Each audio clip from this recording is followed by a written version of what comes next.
உச்சநீதிமன்ற நீதிபதிகளின் அப்சர்வேஷனை நம்ம 2 பேராகிராஃபை பார்க்க வேண்டியிருக்கு. அதில் முதல் பேராகிராஃபில் எல்லாருக்கும் இலவசங்கள் தேவையில்லைன்னு சொல்கிறாரு. அது 100% ஏற்கத்தக்கது தான்.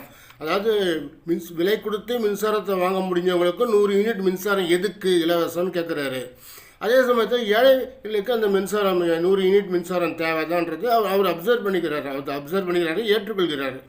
அதே சமயத்தில் அடுத்த பேராகிராஃபில் ஒரு விஷயம் சொல்கிறாரு. என்ன பண்ணுறாருன்னா, எல்லாத்தையும் இலவசமாக கொடுக்குறீங்கன்றத சொல்லிவிட்டு இலவச உணவு, இலவச பஸ் பயணம், இலவச வேட்டிச்சாலை, இலவச சைக்கிள் என இலவசங்களை வழங்க வேண்டியிருப்பது எப்படி நியாயம்னு கேட்குறாரு. இலவச உணவு யாருக்கு கொடுக்குறாங்க? எல்லாருக்கும் இலவச உணவுனா கிடையாது.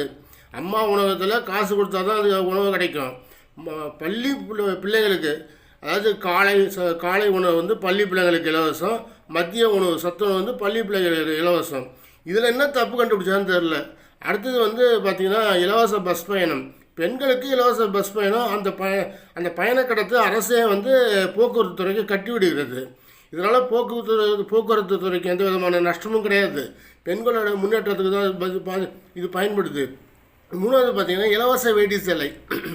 இலவச வேட்டி சேலை இல்லாமல் நம்ம போய் வாங்குகிறோம். அந்த ரேஷனில் பொங்கலை போய் வாங்குகிறோம். அப்படி கிடையாது. கைத்தறி நெசவாளர்கள் இல்லை இயந்திர விசைத்தறி நெசவாளர்களுடைய வாழ்வாதாரம் அது.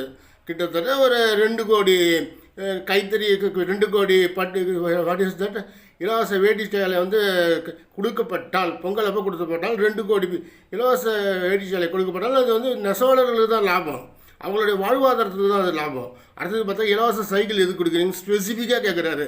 இலவச சைக்கிளை யாருக்கு கொடுக்குறாங்க? அரசு பள்ளி மாணவர்களுக்கு மட்டும்தான் இலவச சைக்கிள், அதுவும் 11ஆவது 12ஆவது படிக்கிற மாணவர்கள் தான் வழங்குறாங்க. இப்படி இவர் எதையுமே புரிஞ்சிக்காமல் பேசியிருக்காரு. உச்ச நீதிமன்ற தலைமை நீதிபதி புரிதல் இல்லாமல் பேசியிருக்காரு அப்படின்னு என்னால் தெளிவாக சொல்ல முடியும். எதெல்லாம் இலவசமாக கொடுக்கலாம் அப்படின்ற விஷயத்த அரசாங்கம் தான் கொள்கை முடிவு எடுக்க முடியும். ஒரு நீதிமன்றம் கொள்கை முடிவுன்னா எடுக்க முடியாது.